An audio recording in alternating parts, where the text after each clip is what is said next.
السلام علیکم۔ حکیم لقمان کے بتائے ہوئے ٹوٹکے آپ سے شیئر کریں گے جن کو اپنا کر آپ بہت سارا فائدہ حاصل کر سکتے ہیں۔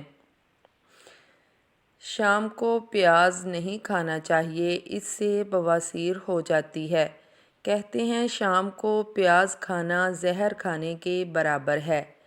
شام کو کبھی مونگ پھلی مت کھاؤ، دمہ ہو جاتا ہے۔ دمے کی بیماری ہوتی ہے شام میں مونگ پھلی کھانے سے۔ شام کو چاول کھانے سے بڑھاپا آ جاتا ہے، موٹاپا بھی بڑھ جاتا ہے۔ شام کو ٹوپی پہن کر سونے سے دماغ کم ہو جاتا ہے۔ شام کو تھوڑی دیر سونے سے عقل بڑھتی ہے۔ عصر سے پہلے سونا عقل کو بڑھا دیتا ہے۔ شام کو جھاڑو مت دو، رزق میں تنگی ہو جاتی ہے۔ کچھ اور سنہری باتیں جو آپ سے شیئر کریں گے۔ ہفتے میں 2 روزے رکھنے سے کبھی جوڑوں کے درد کا مسئلہ نہیں ہوتا۔ انڈے ابالنے والا پانی، یعنی جس پانی میں انڈے ابالے جاتے ہیں، وہ پانی اگر نہ بولنے والے بچے کو پلا دیں تو بچہ جلدی بولنا شروع کر دیتا ہے۔ مسواک کرنے سے کبھی بھی منہ کے کینسر کی بیماری نہیں ہوتی۔ کھانے کے بعد پانی نہ پینے سے جوانی دیر تک قائم رہتی ہے۔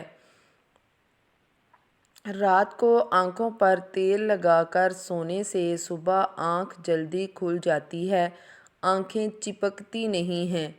یہ عمل خاص کر گرمیوں میں کرنا چاہیے۔ گرمیوں میں آنکھیں بہت زیادہ متاثر رہتی ہیں۔ کھانا کھانے سے پہلے کوئی بھی ایک پھل کھانے سے زندگی بھر جسم میں کمزوری نہیں ہوتی، صحت برقرار رہتی ہے۔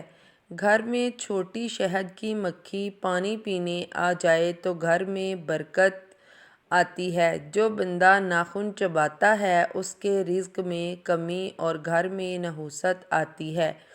جس کے پیٹ کی چربی بڑھ جائے تو وہ روز بکری کا دودھ پیا کرے، چربی اس سے جلدی ہی پگھلے گی۔